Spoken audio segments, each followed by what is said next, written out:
So welcome back to our lecture series on stochastic processes. And in our lecture of today, we will discuss what is called the strong Markov property. And we will apply this to the first analysis of recurrence and transience of a Markov chain. So let us recall how we can now formulate the Markov property of a stochastic process, which is discrete in time and discrete in the collection of states it can assume. How we can formulate this Markov property using our framework of conditional expectation, as we had introduced in the last segment. Namely, we call a stochastic process, which is indexed by the integers as time parameter, domain, and with a discrete collection of states as the state space, in other words, a countable collection of states, then this process is called a time homogeneous Markov chain. If the computation of conditional probabilities has the following dramatic simplification. Namely, we could think of an observable, or for any observable f, which is a function from states to the real numbers. We have such an observable, and we want to evaluate this observable on the position of a Markov chain at future time point t plus k. And we want to take the expectation of this conditional on a full sequence of observations of the process that we have made until a moment of time t. So we have made a sequence of observations from time point 0 up to moment time t. And we want to use this complete information in the computation of a conditional expectation of a future evaluated state of the Markov chain, where the time step from the latest point of observation t towards the point where we want to make the observation t plus k is k. Then this conditional expectation can be simply obtained by doing a simpler expectation. Namely, we do an expectation of a new copy of the same process, which has the same statistics, the same transition statistics. And this new process, for instance, can be obtained by taking just the canonical realization of the process on path space. So we evaluate the same observable function f, now evaluated on a new copy of the same transition statistics process, so a new independent copy, which is then started in the latest point of observation that we had made in the sequence of observations, and where the time is shifted in such a fashion that the effective time lag between the new starting time 0 and the time when we evaluate, which here is k, is the same as the time lag that we have in between the two time points on the left-hand side, which appear there, namely the latest time point of observation, which is t, and the time point of evaluation t plus k, where we want to make the prediction about that behavior on the left-hand side. So we have a time lag k here between t and t plus k here, and it's the same time lag here that appears here, which is the time lag between the effective times 0 and k, which appears here. So on the right-hand side, let me say it again, we have the evaluation of the same observable function f, which we evaluate in the future with a time step k, where this evaluation takes place on a Markov chain, which has the same transition statistics, but which is now restarted at the position xt, which was the latest state that we observed in this conditional expectation on the left-hand side.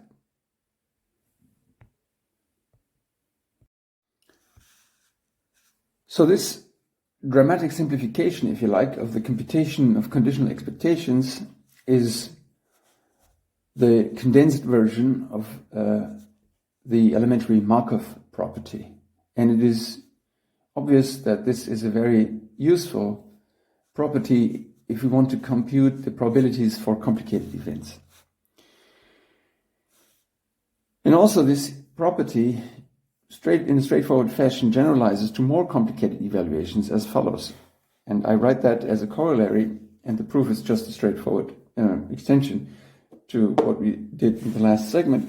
Namely, if xn is a time homogeneous Markov chain with a state space S, and if we take a functional which is now a full path functional, recall that a path functional is a map which evaluates the entire behavior of a full trajectory, a full sequence, infinite sequence of states, which is understood as one possible history of the Markov chain.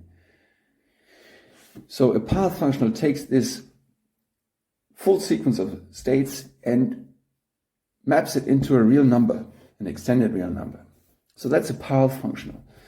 And we want to assume that this path functional is also measurable with respect to the cylindrical sigma field that we had introduced on path space, which in some sense says that this path functional can be approximated by looking at finitely many coordinates of this trajectory before we evaluate it. So assume we have a path functional which maps an entire history, an entire trajectory, an entire journey through path space, through state space, into a real number. And assume we have the following conditional expectation that we want to evaluate, namely, we want to evaluate this path functional on the paths of the Markov chain that are obtained if we evaluate the Markov chain paths only from moment S onwards. So we insert into the path functional the path that is obtained by looking at the realization of the Markov chain that we see from moment time S, from time point S onwards. And suppose we have full information on the trajectory of that Markov chain from initial time 0 up to time point S. So suppose we want to evaluate this expectation, then it's just the same as if we start the process afresh at this latest time point of observation, namely in the position xs, and we evaluate the expectation of the path functional, of the same path functional, but now on the trajectories that we start at time 0 at the position xs. So here you see this time-shifting procedure very clearly. In order to compute this complicated the expectation of this complicated evaluation functional, conditional on the fact that you had observed the whole trajectory already up to moment time S, then this complicated evaluation is just as good as restarting a new instance of this Markov chain, a new realization of this Markov chain, which now starts at the latest point that you observed for your position, for your Markov chain, and where you readjust time such that the new starting time is really, or that the new process actually really starts in this position, and such that the evaluation that you want to do on the trajectory really respects this time lag that you had in the previous conditional expectation as well. Here in the previous computation there was effectively a zero time lag because this path functional was assumed to evaluate right from the moment S onwards, but of course this generalizes to more extended time lags.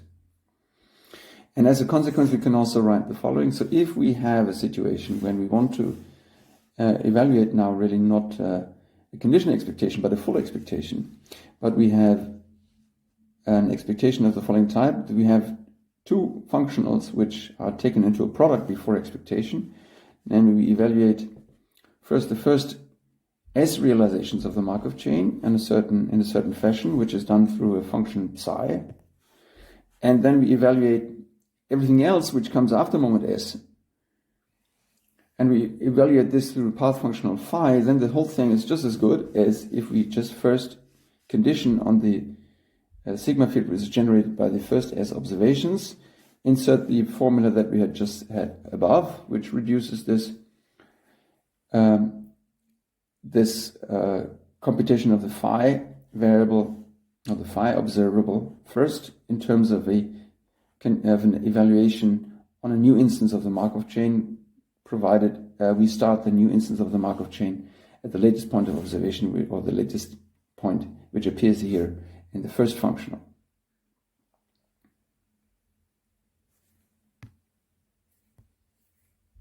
Why is this a direct corollary of the previous statement? Well, we do it as follows. We use this projective property of conditional expectation as follows. So this expectation of this product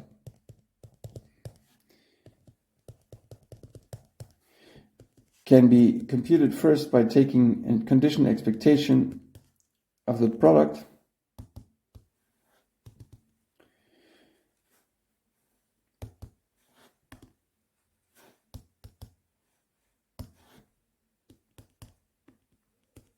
conditioned to the sigma field, which is generated by the random variables x0 to xs in this case. And then we see by construction that the psi variable is measurable with respect to this sigma field. And so what remains is the product of the psi. Inside the outer integral, we have the psi variable first, or the psi function first, and then we have the conditional expectation of the phi observable conditioned on the sigma field, which is generated by these random variables. And here we can exactly inject the upper statement, which then leads directly to this statement as it is written here above. Let us give some example why such a formulation is so useful. And we will give this example in the context of this simple Markov chain that we introduced at the end of lecture 3, which describes this kind of tennis game that we were introducing at the moment there. So we have 5 different states of this Markov chain, 2 states which are here at the boundary, they are absorbing, and we have transitions between the different states as indicated in the graph, which describe in some way a tennis game, say, between 2 different players. And this description is from the perspective, say, of player 1, and he is playing against player 2, and assume that the 2 players now agree on a following complicated bet. Namely, player 2 will pay to player 1 a certain amount of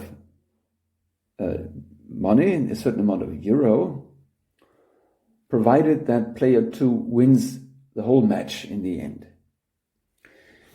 And the amount that is paid will be determined in the first round by a given function f, which associates to every state a certain value. Namely, assume we have a function f, which in this case is a function which maps a state with states number I to the amount I in euro. So f of -1 is -1, f of 0 is 0, and so forth. And now suppose that the 2 players agree on the following bet, namely, they start, of course, the game or the match at position 0, which means that no one of the 2 players is ahead when they start the game. And then they play the first round, and the result of the first round will indicate or will determine the amount of money that is to be paid by player 2 to player 1, but only in case when at the very end player 2 actually wins, which means that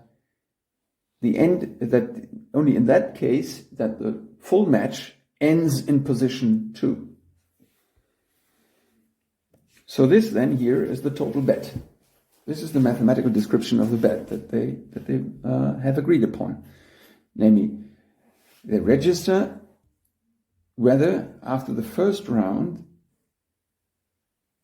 the result was a win for player 1 or win for player 2. This result of the first round is then translated into a certain payoff through the function f, but this payoff will be paid only in case when the whole match ends with a win of player 2. That's the bet. And of course, as usual, when we have a bet, our first question is, what's the expected value of this bet?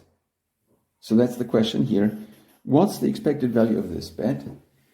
When we start as it is reasonable in the current situation if we start the whole game at position 0, which means at the beginning of when they start playing, of course, no one is ahead of the other player in counts of how many sets they won.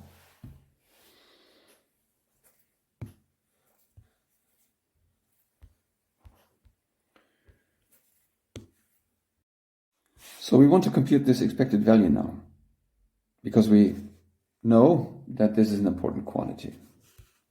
And it will indicate, it will tell us what on average, if they do it each day, they play the same kind of game and they do the same bet and they iterate this thing 365 days of a year, then the average value of the payoff will be close to this mean value or this expected value of this bet. So we want to understand what is the expected value of this bet. And before we do that, we make one little remark, namely this event that we described through this stopping time is an event which actually is a complicated path functional, or which is an event which is determined by looking at the entire path of the game. So whether or not the total match ends with a win of player 2 or not, that will be determined effectively by looking at the entire history, at the entire path. Hypothetically, it could take infinitely long until player 2 eventually wins the whole match. So we have to be ready to look at the entire path in order to determine whether that event actually occurred or not. So this is a path functional. And if we start the match at position 0, then this path functional, or this path event, as we could also call it, which is determined by looking at the entire path, is equally determined by looking at the path that is evaluated only one moment of time later, not at 0, but we can insert into this evaluation function also the path that we start only one moment of time later, because at time 0, obviously, the set plus 2, so the terminal absorbing state plus 2 has not been attained when we start the path at time 0, at position 0. So therefore, whether or not we end up at position plus 2 with a given path is the same as if we ask for ending up in position 2 for the same path, but which is started only one moment of time later, or which is evaluated only at one moment of time later. And in abstract terms, this says that this evaluation functional, which is initially an evaluation functional on the collection of positions, x0, x1, and so forth, is just as good as if we do the same evaluation on the set of positions, which is started with x1 and x2 and so forth. So in other words, this evaluation functional, as long as we ask only for the event, whether this is finite or not, this evaluation functional is equally evaluated on the path which is shifted in time by one time step. That is useful for the application of the previous formula that we had in the previous proposition, which ultimately will allow us to give a relatively short computation for this expected value.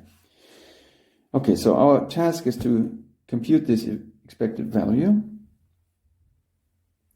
and then we apply this consideration that we had just done, namely that the evaluation of this indicator function, which is an indicator function evaluated on the entire path, is just as good as if you evaluate the same indicator function, but just on the path which is shifted by one time step with regards to time.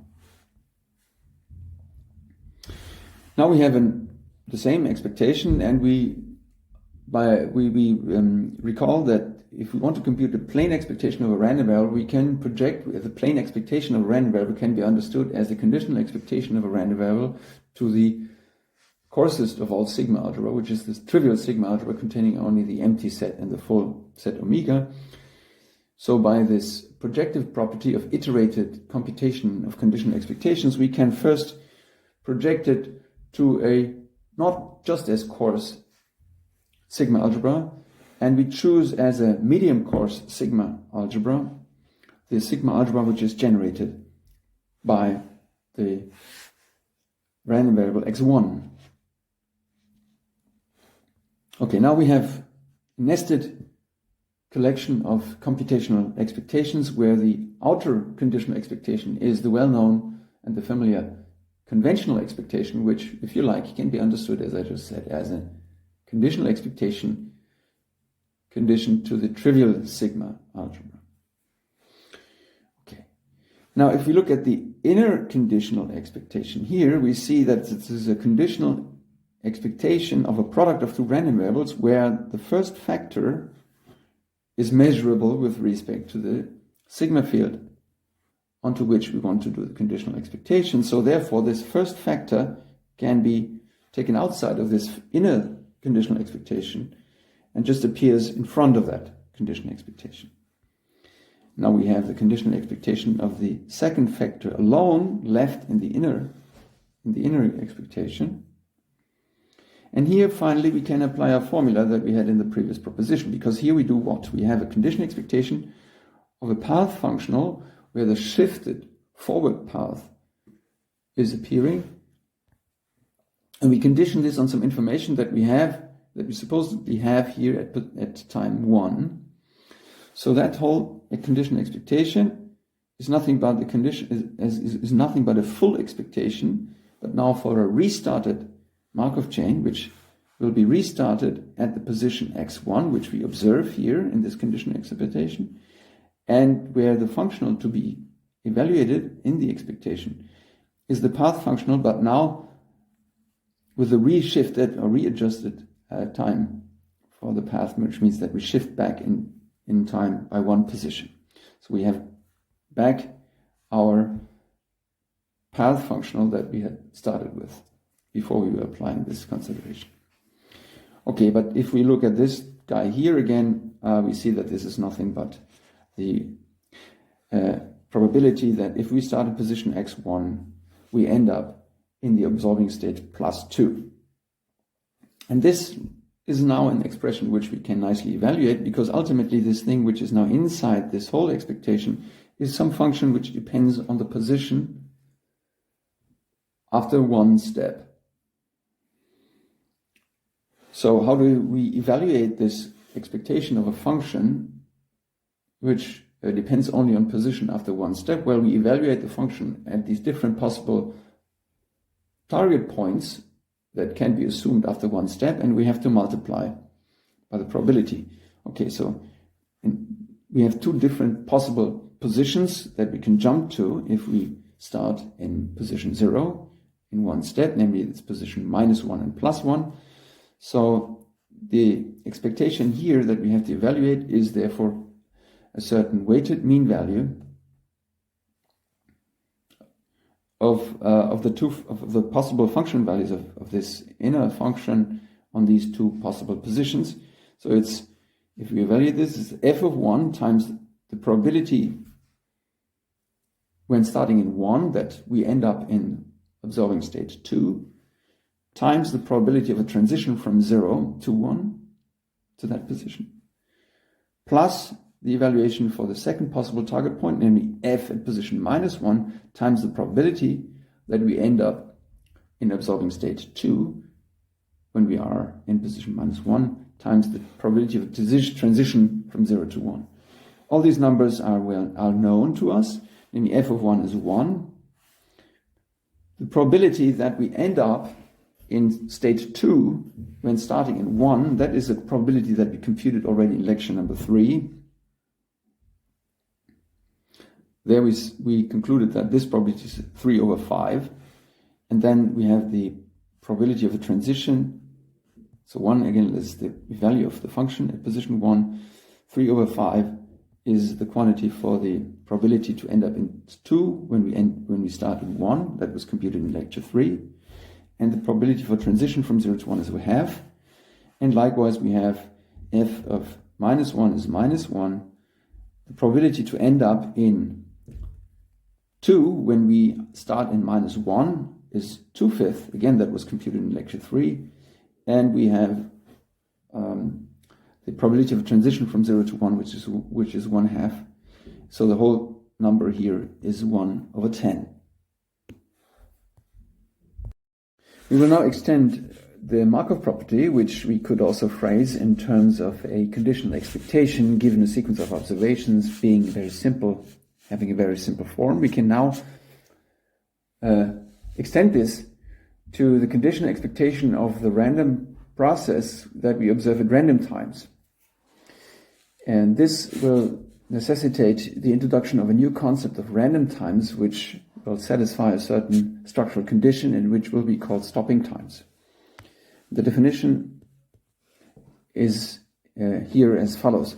A random variable t, which is to be interpreted as a random moment of time, namely a map which maps realization of randomness omega into a time point, an element therefore in the non-negative integers is called stopping time, if for any integer k, the event that the random time is no less than that number k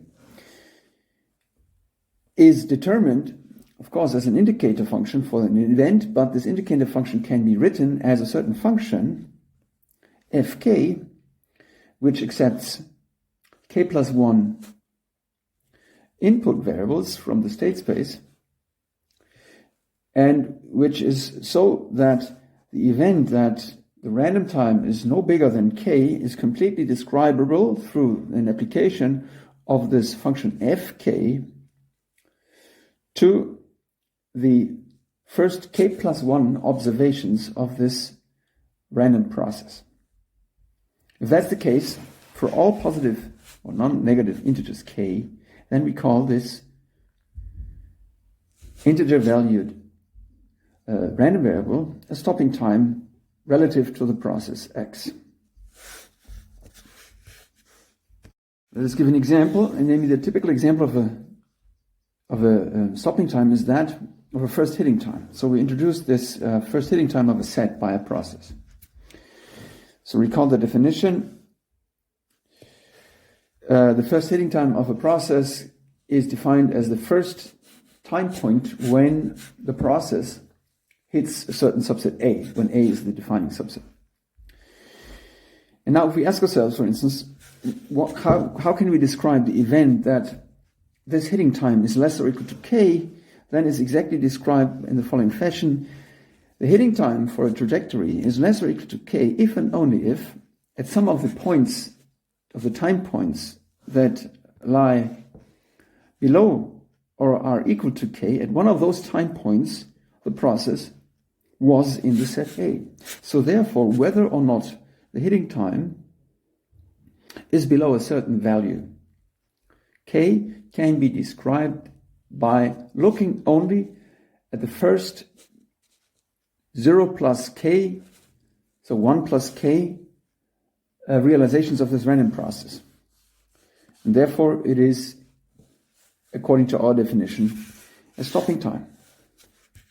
Now if we fix the same subset of states and ask for the moment when the process visits this subset for the last time in its entire history, namely we ask, or we define first of all that this last visit time of the process to the collection of states A is the maximal number or the supremum of all these numbers where the set A is attained through the process, and this is not a stopping time. Namely, if you want to ask, for instance, or if you go for that example over here, if you ask, okay, what's the set of trajectories that have visited or that visit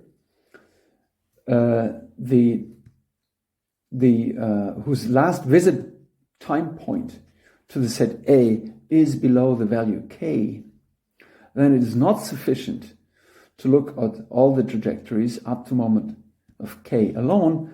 you have to evaluate effectively the entire trajectory in order to make sure that there is no visit happening at any later point.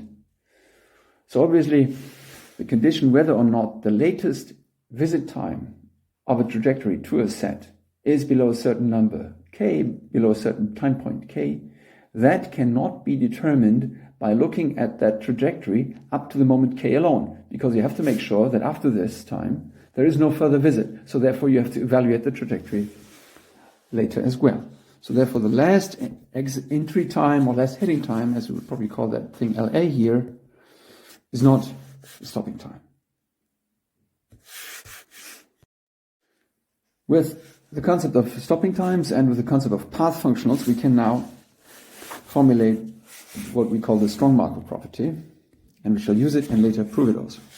Namely that xk be a time homogeneous Markov chain defined on some probability space with a state space which is again countable, as we shall always assume here. And let tau be a stopping time relative to this process, so as in the sense before. And assume we have two path functionals, so two functionals which evaluate hypothetically the full path of a process. And then we could ask for the expectation of the product of these two path functionals, multiplied with the indicator function that this stopping time tau is finite, where the first of the two path functionals will be evaluated only on the paths that are evaluated after the stopping time tau. This is this symbol here. I shall explain it a little later below, but this is denoting the collection of trajectories that we obtain by moving the first point of evaluation. When we feed a path into this path function, we move it forward in time. And we start evaluating this process or this path only after the stopping time. And the second path functional is a path functional which here in this formulation evaluates or this trajectory only up to this stopping time tau alone. So it analyzes the whole process up to that moment of time. Okay, these are two evaluations of the trajectories. One evaluation is an evaluation which takes input of the trajectories only up to moment time, up to moment tau. That's this here. This evaluation analyzes the path or takes as an input the path only up to moment time tau. And this evaluation here evaluates the path only from moment time tau onwards. So we take the product of these two evaluations over the corresponding paths that the Markov process generates, and we multiply this also with this only, or we evaluate this only in those cases when the stopping time is actually finite. Then the strong Markov property says that this expected value can be equally obtained by doing the future evaluation, all this part of this product here, which is connected to the future evaluation of the process, by restarting another instance of the Markov process, probably on the canonical path space, and feeding this new instance of the canonical process into this path functional phi, where we have to start the canonical process at the position which was observed at the stopping time tau for the process x. Then if we take this function as a function on the current position at the time tau and multiply this with the previous evaluation on the past, the tau past, so to say, of this process, and multiply as before with this indicator function, then these two integrals are the same. Okay, as for notation, I explain once more what was meant with these two types of notation. With this x dot plus tau process, or trajectories, we are denoting the following, namely the x dot plus tau process or path is the path that is obtained from the path which is associated to the realization of randomness omega. So for each omega, I have each omega denotes the realization of randomness. So for each realization of randomness, I have this path-valued map, which maps the whole evaluation of this sequence of random variables, or in other words, which takes the entire developing history of the trajectory through state space that is associated to this realization of omega. And now I do not consider this path in its original form. I want to consider this path only when I start the process, or when I start looking at the path after this moment of time tau of omega. So the unperturbed path would be just this path that I had just written, starting from time point 0. But here I want to make a time shift, as we shall say. I shift the trajectory in such a fashion that from now on the trajectory will only be observed at all moments of time which follow the stopping time tau. So the new path is obtained by shifting forward in time the first evaluation time point when I actually do look at the realizations of this path.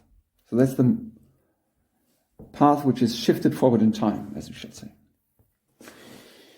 And this x.inf tau notation, that is denoting the path which I obtain when I evaluate the path at time points which are maximally tau. So when tau is a certain time or a certain moment of time, this means that the corresponding path which I obtain is the sequence of evaluations of this path up to that moment k, when the time index k is exceeding this time point tau.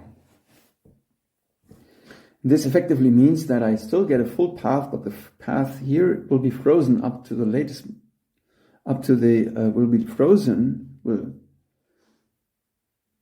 to be fixed at the position x of tau of omega once the time index here is at the level of tau of omega. So that's the path which evaluates effectively only the first tau positions. And after that, the path is frozen to stay fixed, or to stay put at the latest position, namely at the position tau. Okay, this is the explanation for this notation, and let me show you the statement again. So if you have an evaluation of a Markov process, of the paths of the Markov process, where one evaluation is an evaluation that happens strictly after a certain stopping time, and you have one evaluation which is up to that stopping time, then this joint evaluation can be decomposed in the successive evaluation when the evaluation which lies in the future is performed by starting a new instance of the canonical process and taking the expectation of this path functional on the canonical process, where the canonical process now is started at the point which is the latest observation is according to the stopping time of the initial process x. That's what it's saying here.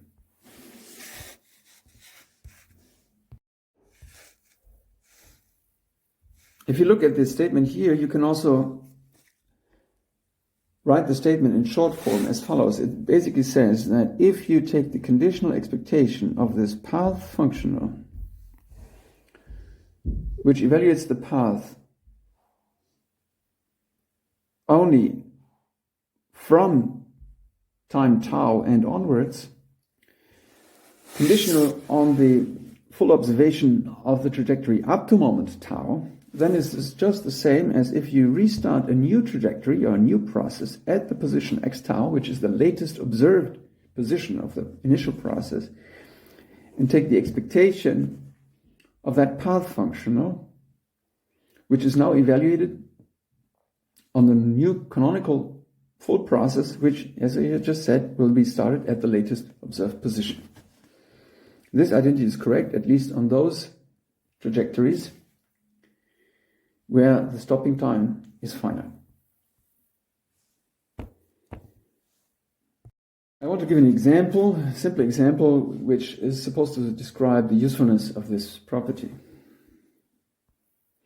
Then you assume for a moment that, we have again this tennis game example.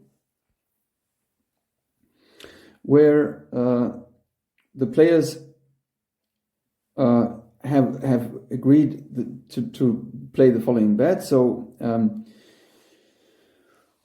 we have a function f of I, which associates to each of the states of the system a certain real number. In this case, the real number, just for illustration, is just identified as the state index.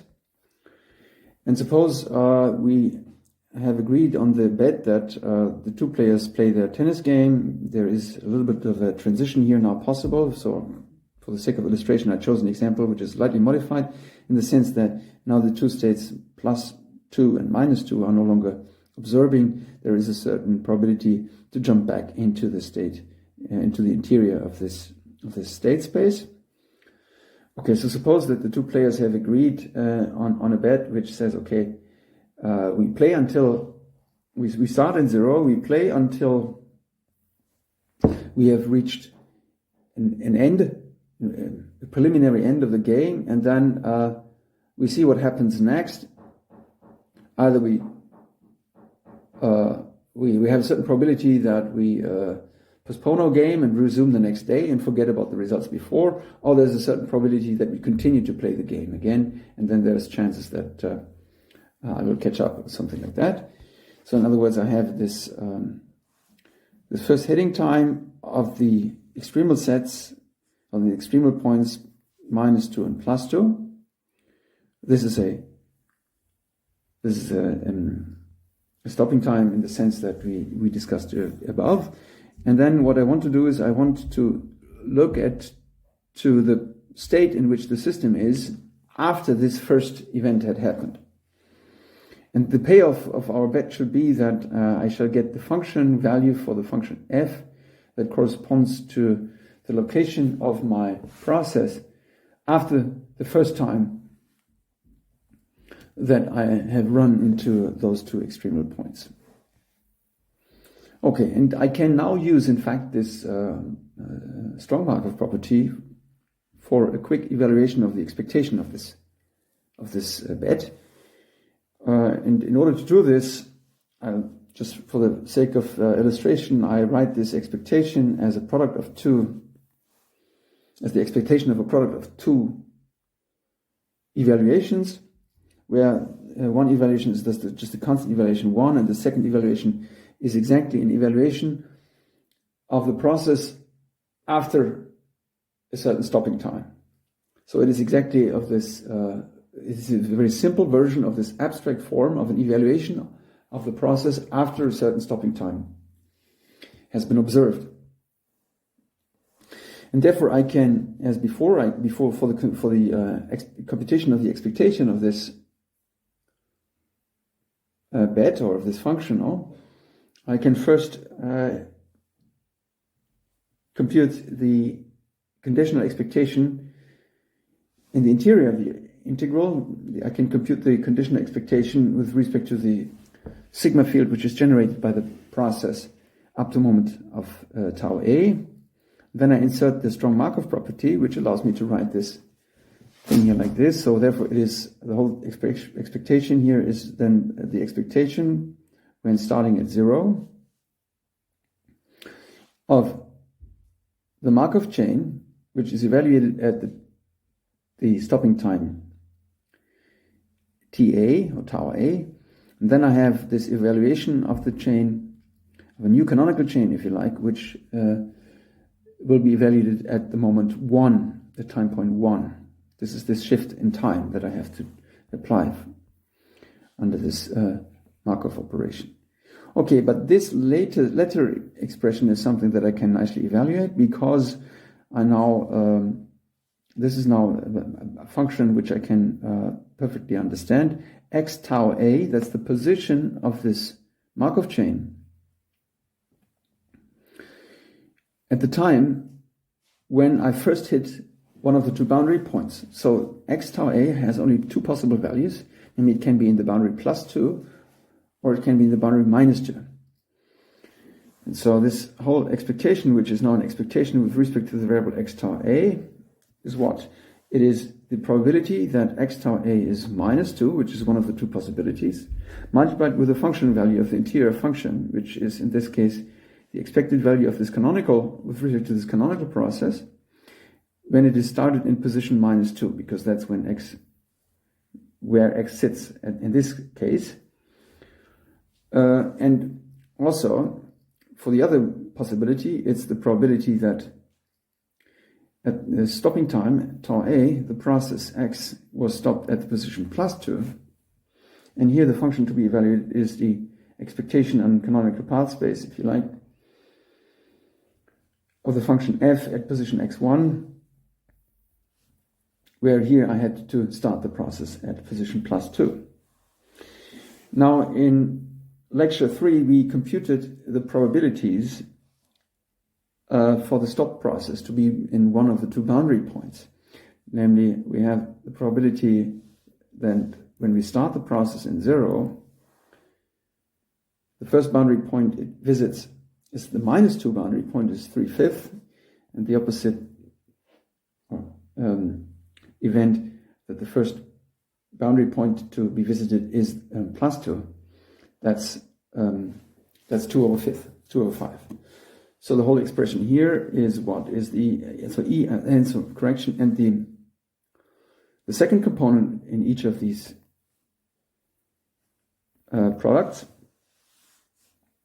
for the case that we have an evaluation in E minus 2. So what is E minus 2 of f of x1?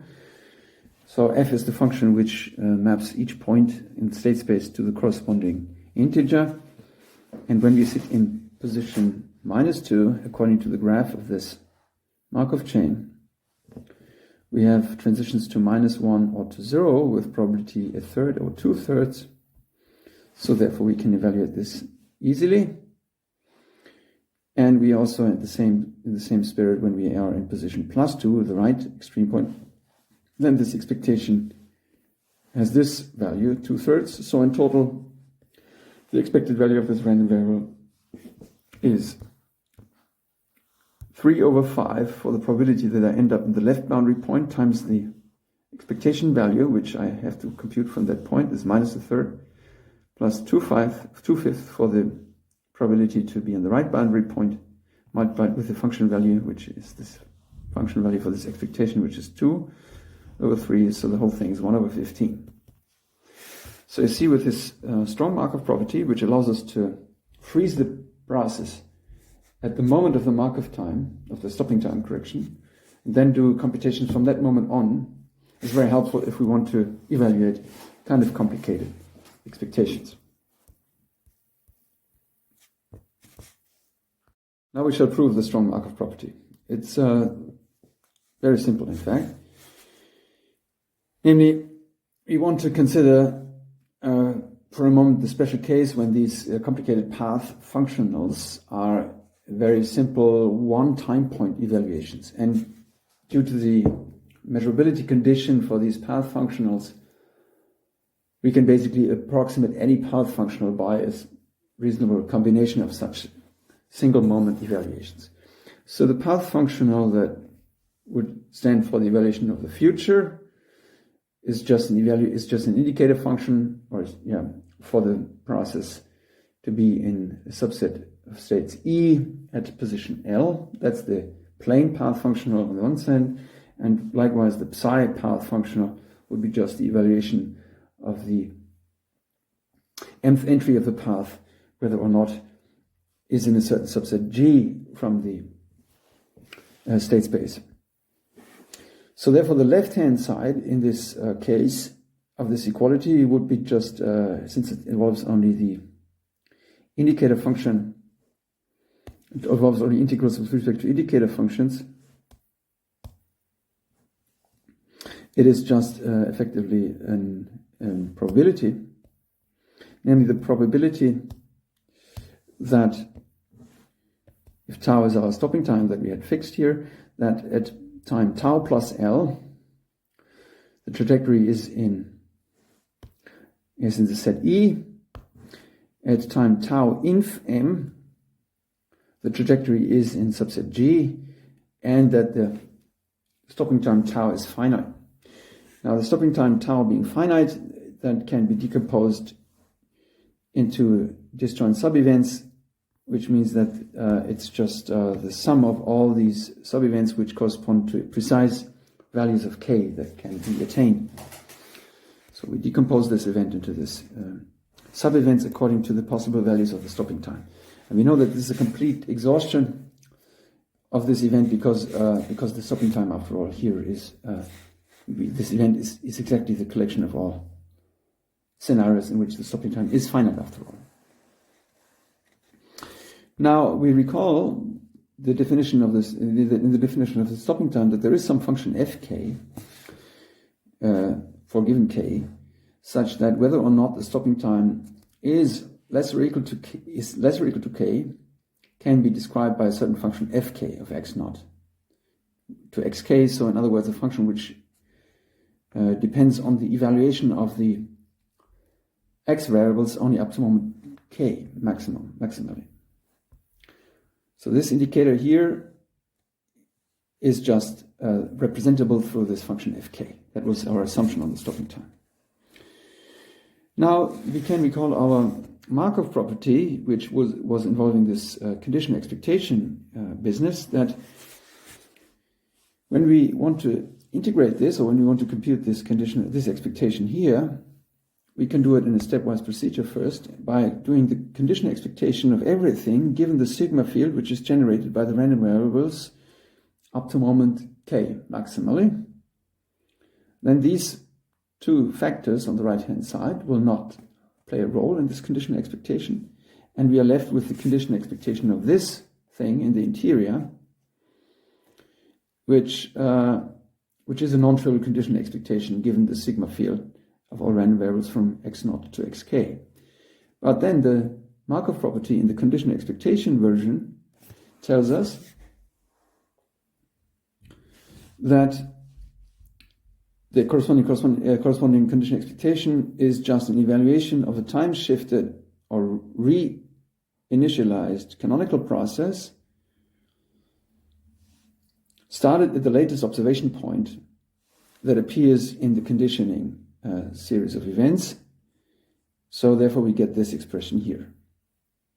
This is just an application of our Markov property in the shape of the conditional expectations. Okay, so now we go back in complexity, or just reassemble this disassembly that we did to arrive here. Namely, we recall again that, or just insert back the fact that this fk of x0 to xk is just another way for describing this indicator function. And then if we are on this set, then we can replace k by tau, because this indicator just says that we are on a subset where k equals just tau. And then we feed in this sum, which is here in the outside of this expectation. We move the expectation, the sum, the correction, into the expectation, which then just reassembles this whole event that tau is finite after all. And we see that what we have left with is exactly the claim of the statement, namely, here we evaluate the process at the random time x tau. Correction, this term here involves the evaluation of a new instance, namely a canonical instance of this Markov chain, where the path functional that we started with is directly applied to this new instance of the canonical process, and the canonical process is started at the latest observation point. And the evaluation of the trajectory up to moment tau is unchanged. So that's actually the proof of the strong Markov property in case when the two evaluation functions are just simple indicator functions on single moment events or in single time point events, and the more complicated or the more general situation of general path functions follows by a kind of straightforward approximation result. We will now apply some elements of this strong Markov property to the study of what is called recurrence or transience of states for a Markov chain. Here's the definition of a recurrent state. So let I be a state from the state space for a Markov chain, and then we call this state I recurrent if the probability of return in finite time to the state I, provided we started the chain in the state I, if that probability of return in finite time is 1. So we have a certain event. The event says, is it so that we come back to that state in finite time or not? And we ask, what's the probability of this event? This probability is some number between 0 and 1, and in case this number is actually 1, we call the state I recurrent. Note here that the hitting time or return time that we use is the first time except 0 when the state is in, when the chain is in state I. So trivially, if we had used here the relaxed version of a hitting time, which would also allow for the time point 0 to be evaluated, then this would trivially be true, because then the hitting time of the state I when starting in I is 0 automatically, and therefore this probability is 1 trivially. So here we really ask for the question, after starting in I, does the chain really return back? So we don't allow for the 0 time point to be evaluated, which means that in a way the chain has to do one step before we ask, are you in I or are you not in I? And after this first step, or starting with the first actual move, we ask, does the chain come back to I or not? So it's the strict hitting time or something like this. Okay, so we call the state I from the state space as recurrent if the strict return time, if we're going to call it like this, the strict return time or the strict hitting time of the single state I is finite with probability 1 when we start the process at position I.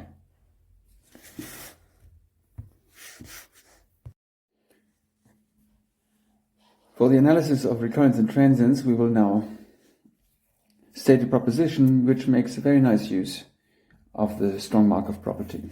And it goes as follows. So suppose you have a Markov chain, you fix the state I, and you introduce the corresponding sequence of consecutive hitting times of the state I by the Markov chain as follows. So you consider this sequence, or you give this sequence a name. This will be sigma 1, sigma 2, and so forth. And sigma 1 will be just the first strict hitting time of the state I by the Markov chain. So just the first time when the Markov chain properly returns to the state I. Sigma 2 will be the first time which is strictly greater than the first hitting time, where the Markov chain is again in the state I.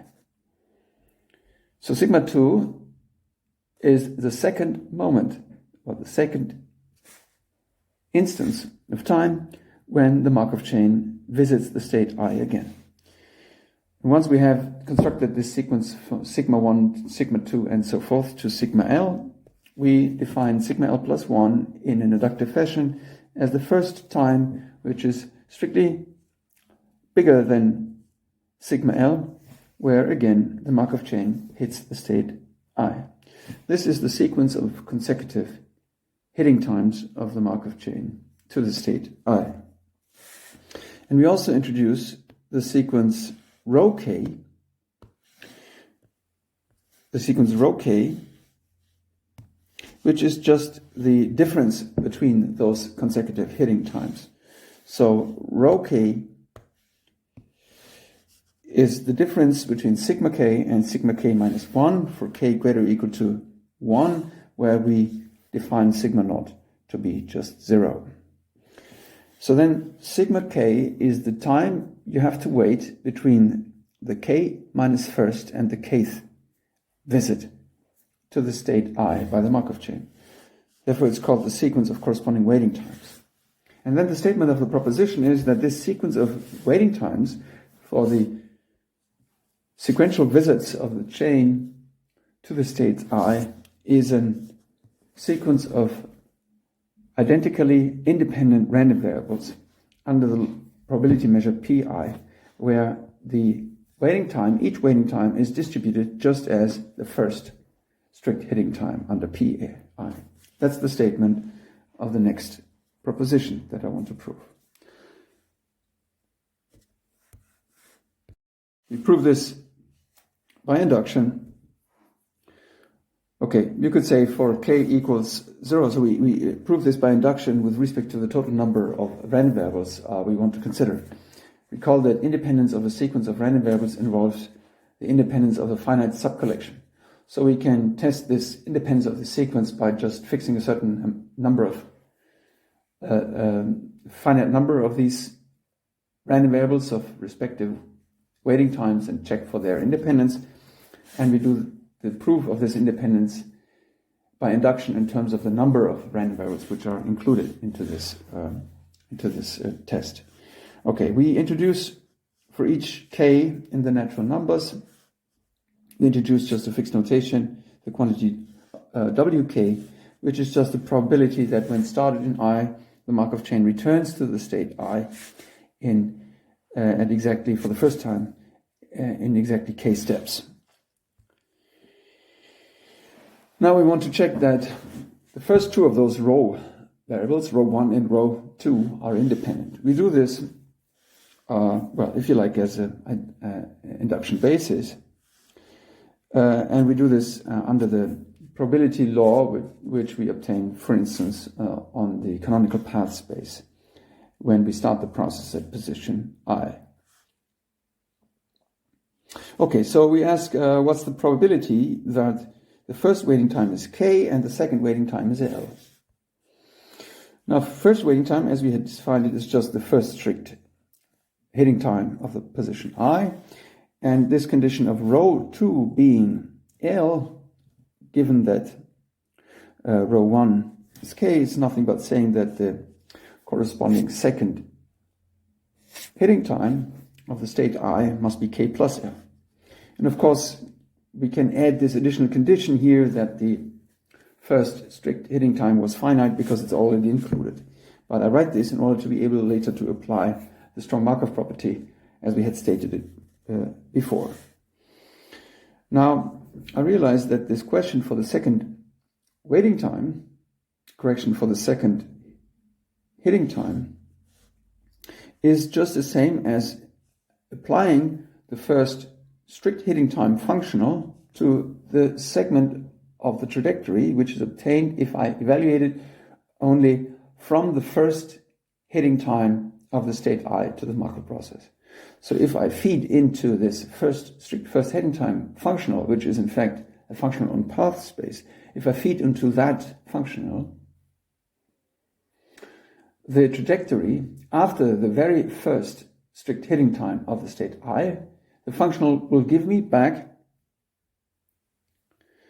the second strict hitting time.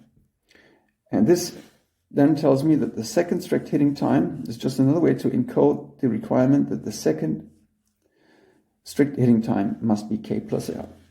So I've just rewritten this condition about sigma 2 by using this path space functional, which evaluates the first strict hitting time. But here I evaluate the first strict hitting time not on the trajectory of the process itself, but on the trajectory which is evaluated only after the first strict hitting time had been observed. So in abstract terms, if you like, just to connect to the previous theorem, I can represent this as some functionals which operate on paths. In fact, here it's kind of the same functional. Well, it's the functional that evaluates the first hitting time and asks for whether or not it is equal to a certain number k or L. So that's why I introduced, for the sake of presentation, these two functionals, which are to be understood as exactly this evaluation. So you compute the hitting time, the first hitting time, and then you put an indicator whether or not that number is L or is k. So these are the two path functionals phi k and phi L, which appear here just for the sake of coherent presentation. And now I see that this is the expression that I'm having here is a perfect candidate for the application of my Markov chain, because the first path functional effectively will be evaluated only until the first hitting is observed, and the second functional here, which I apply here, is applied to the shifted trajectories. So it's exactly a situation in which I can apply my strong Markov property, which then allows me to write this whole expression in another form, where the evaluation of the first part of the trajectories is unchanged, but the evaluation of the second part of the functionals of the trajectories is represented as a new expectation of unshifted trajectories, but trajectories which start in the latest observed position, x tilde t plus I, which is the latest position of the Markov process associated to the stopping time, which appears here. And I have to evaluate the old path functional, but now on the unshifted trajectories.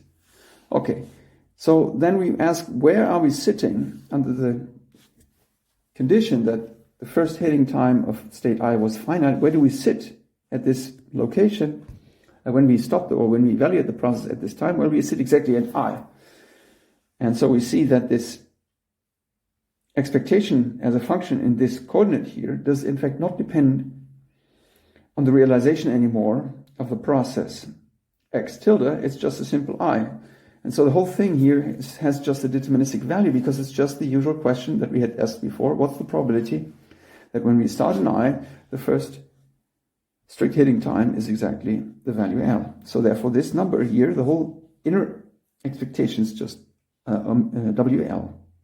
So we can pull this out, this omega L constant in front of the expectation, and we are left with the initial question, or with a simple question alone about the precise value of the first hitting time to be k, and that's omega k. So that's the claim. So we see that the probability for these for this joint behavior of the first two waiting times is given as a product of two probabilities, which is saying that it is independent here. Now we can do a little bit of an induction step, however, basically the argument is the same. So if we assume we have this claimed independence for the first k of those waiting times, and if we introduce sigma m, so the mth visit, the time of the mth visit to the state I, we call that stopping time tau for a moment, and we ask ourselves what's the probability that now the first k plus 1 waiting times assume given values L1, L2 to LK plus 1. Then, by the same argument as before, this is just saying that we effectively evaluate for the first realizations of the first k waiting times. This is a question only regarding the behavior of the trajectories up to that mth hitting time of the state I by the process. And the question about the m plus first waiting time is a question which is related to the behavior of the trajectories after that stopping time tau. And it's obtained by evaluating the strict waiting time functional on that part of the trajectory which is obtained from the previous trajectories by just restarting them, or by feeding them into the evaluation map, into the path functional, after we have applied this time shift with a stopping time tau. And then we are back again in the situation that we had already before. This is now a perfect situation when we can apply the strong Markov property so that we can replace this expectation by an expectation where all the parts which correspond to an evaluation of the process before the stopping time remain unchanged, and all evaluations which are obtained or are conducted on the part of the process which is following up to the stopping time. This part can be evaluated by in computation of an expectation on the canonical path space of the Markov chain, where the Markov chain is started in the latest observation according to the stopping time, and the evaluation is done on the unshifted, on the newly initialized trajectories of a new instance of the Markov chain on path space. But again, by the previous consideration, this is just given since x tau here, given that tau is finite, x tilde tau on this position is again an I, so therefore by definition of the W values, this is the number WLN plus M, so therefore we can plug again this factor in front of the expectation, and we obtain an expression which just involves the first k waiting times, for which we have this product representation already by induction hypothesis. So that proves the claim of independence and of the fact that all these random variables follow the same distribution, which is the distribution given by the first strict hitting time. So that's a very nice result, and as a corollary, we obtain the following nice and very intuitive formula, which says the following. So if I ask myself, what's the probability that the chain returns at least k times when I start the chain in I, then this question can be rephrased by saying, okay, it says that the first k waiting times were all finite. Now that's here is a probability on a sequence of independent random variables which all are subject to an individual condition. So therefore the probability of this event is just the probability of the individual event raised to the power k, where k is the number of random variables which appear. So it's f to the power k, where f or fi, probably should write fi here to be consistent in notation, where fi is exactly the probability of return in finite time of the chain to the state I when the chain is started in I.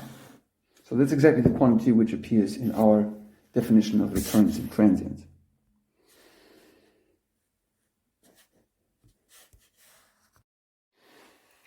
As the next corollary, we obtain the following assertion. Namely, state I is recurrent if and only if the following is true. When the chain is started in I, then the chain comes back to I infinitely many times with probability 1. And the chain is transient, as we say, it's the converse case, if this return probability, that would be the definition, if this return probability in finite time is less than 1, so the probability of return in finite time is less than 1, strictly less than 1, and this is then can be shown to be equivalent to the statement that the chain comes back only finitely many times with probability 1. This means that the probability of infinitely many returns for a transient state is 0. So there is a random number of returns that you will observe, but eventually the chain will cease to come back and will never come back again, depending on the scenario. This number of visits to the state I is random, but what is sure is that after a finite number of visits, eventually the chain will cease to come back to the state I, and therefore the state is called a transient state. Okay, so we have only these two cases which are possible. Either we have a state which is revisited by the chain infinitely often with probability 1, or the other case is only possible that the chain revisits the state I finitely many times and then ceases to visit with probability 1. Okay, why is that true and why is that a corollary? Well, we can consider the number of visits that the chain makes to the state I.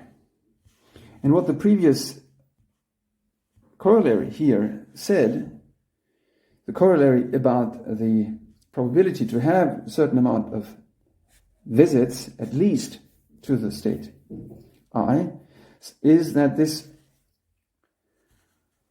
number, the number of visits to the state I, is a geometrically distributed random variable, namely saying that the nodal number of visits to the state I by the chain is greater or equal to k is the same as saying that the first k waiting times were finite. And for that we had just computed the probability. And the probability of this is f to the power k, where f is this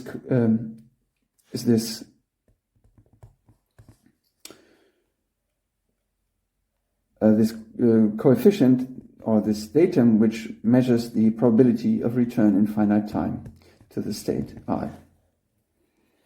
Okay, so we introduce now, in order to prove this claim that we had just formulated, we introduce a quantity which is a random quantity which counts the number of visits to the state I by the chain. And these visits are counted for the entire history of the path. And then we had just argued that this random number has a certain distribution which we can perfectly identify. Namely, we can say that the probability that this random number is greater or equal to k is exactly given by a certain parameter f to the power k, where f is the probability of return in finite time to the state I. This parameter is a parameter between 0 and 1. But if we have an integer valued random variable which satisfies this condition, then we know very much about this random variable, because it is then what we call a geometrically distributed random variable. So it's a very confined collection of random variables which is only possible with which have this property. And a random variable is called geometrically distributed if it has exactly this property. And we can trivially then also obtain a precise estimate or a precise representation for the probability that this random variable assumes a precise value, namely just by taking the difference of these superset probabilities, namely the probability for this random variable ni to assume precisely the value k is then given by this expression f to the power k times 1 minus f. Okay, so when do geometric random variables or geometrically distributed random variables appear naturally, where f is here the important parameter? Well, the best way to think about a geometrically distributed random variable is to think of iterated tosses of a coin, and you ask yourself, what's the probability that I have a consecutive sequence of successes until I observe the first failure?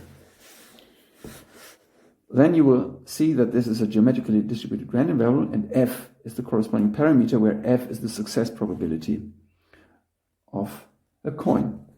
So in other words, this geometric random variable measures or counts the number of successes in an iterated coin toss experiment.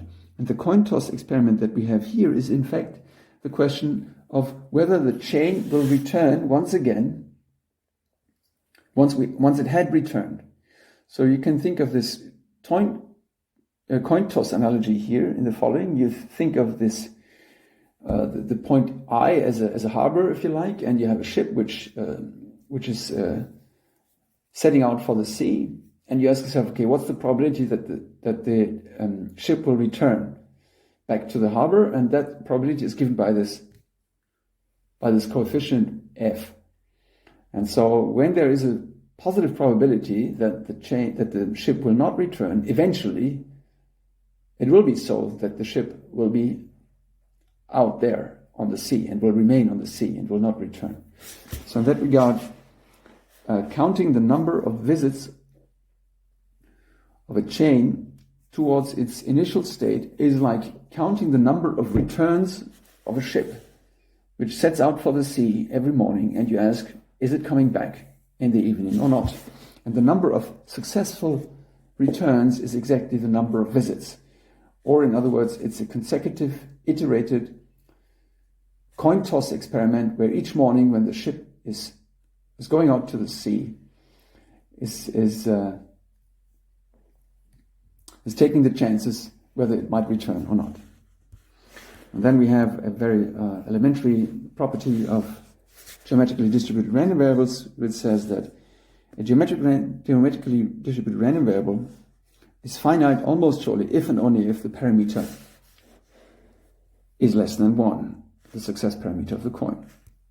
And therefore we obtain this assertion. So we have finitely many visits to the chain if and only if the success parameter f is strictly less than 1, else we have infinitely many visits, infinitely many returns. If the probability that the ship comes back in finite time is 1, then the ship will come back again and again in finite time. The probability that it never comes back is 0.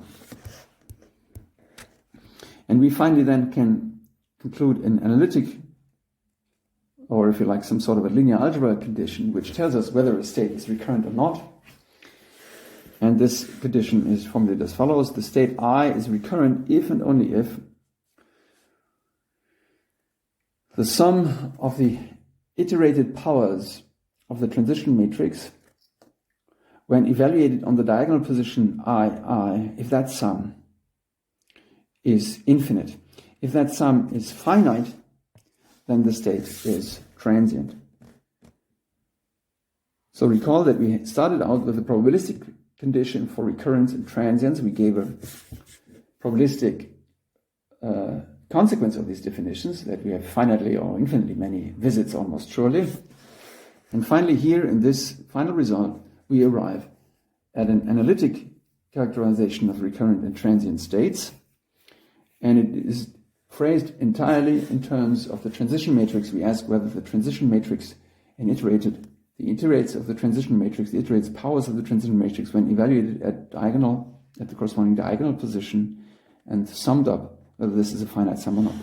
And why is this true? Okay, let's consider the case that f is the success parameter of the return in finite time is strictly less than infinity, is strictly less than 1. Then we know that the corresponding geometric random variable, which is again a simple consequence of the geometric random variable, then this expected value of this geometric random variable is finite. That's an if and only if statement. And now we take a look at this expectation of the number of returns. Okay, the number of visits. The expectation of the number of visits is the expectation of a sum of indicator functions. So we replace the sum with the expectation operation, so we have a sum of expectations, and if we look at each of these individual expectations, we see that this expectation of an indicator for the fact that at position k the process is in state I, but that's just the probability for the chain to be in position I at time k, and we know that this can be expressed in terms of the corresponding iterate of the